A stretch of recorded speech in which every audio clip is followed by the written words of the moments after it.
കേരളത്തിലെ ക്രൈസ്തവരെക്കുറിച്ച് പഠിക്കുന്നതിന് സംസ്ഥാന സർക്കാർ നിയോഗിച്ച ജസ്റ്റിസ് ജെ.ബി. കോശി കമ്മീഷൻ റിപ്പോർട്ട് പുറത്തുവിടാൻ സർക്കാർ തയ്യാറാകണമെന്ന് വരാപ്പുഴ അതിരൂപത സഹായമെത്രാൻ ബിഷപ്പ് ആന്റണി വാലുങ്കൽ. മരട് മൂത്തേടം ഇടവക സാമുദായിക കുടുംബ സംഗമം ഉദ്ഘാടനം ചെയ്യുകയായിരുന്നു അദ്ദേഹം. കേരളത്തിലെ ക്രൈസ്തവരുടെ വിദ്യാഭ്യാസം, ക്ഷേമം, സാമ്പത്തികം എന്നീ വിഷയങ്ങളെപ്പറ്റി പഠനം നടത്തി വിശദമായ റിപ്പോർട്ട് ജെ.ബി. കോശി കമ്മീഷൻ സംസ്ഥാന സർക്കാരിന് സമർപ്പിച്ചിട്ടുണ്ട്.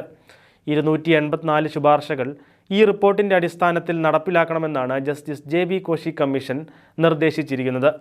ഇതിനെ തുടർന്ന് സംസ്ഥാന സർക്കാർ 33 വകുപ്പുകളിലേക്കായി ഈ ശുപാർശകൾ നടപ്പിലാക്കുന്നതിനെ സംബന്ധിച്ച് കത്തയച്ചിരുന്നുവെങ്കിലും ഇപ്പോഴും തുടർ നടപടികളായിട്ടില്ല. ലത്തീൻ കത്തോലിക്ക സമുദായം കാലങ്ങളായി ഉന്നയിച്ചു വരുന്ന നിരവധി ആവശ്യങ്ങൾ ഉൾക്കൊള്ളുന്നതാണ് ഈ 284 നിർദ്ദേശങ്ങൾ. ജസ്റ്റിസ് ജെ.ബി. കോശി കമ്മീഷൻ റിപ്പോർട്ട് പുറത്തുവിടണമെന്നും ശുപാർശകൾ നടപ്പിലാക്കണമെന്നും ആവശ്യപ്പെട്ടുകൊണ്ട് കേരളത്തിലെമ്പാടും നടന്നുവരുന്ന 1000 പ്രചാരണ യോഗങ്ങളുടെ ഭാഗമായാണ് സമ്മേളനം നടത്തിയത്. ഇടവക വികാരി ഫാദർ ഷൈജു തോപ്പിൽ അധ്യക്ഷത വഹിച്ചു. Joseph Jude, advocate Sherry J Thomas ഉൾപ്പെടെ നിരവധി പേർ പ്രസംഗിച്ചു.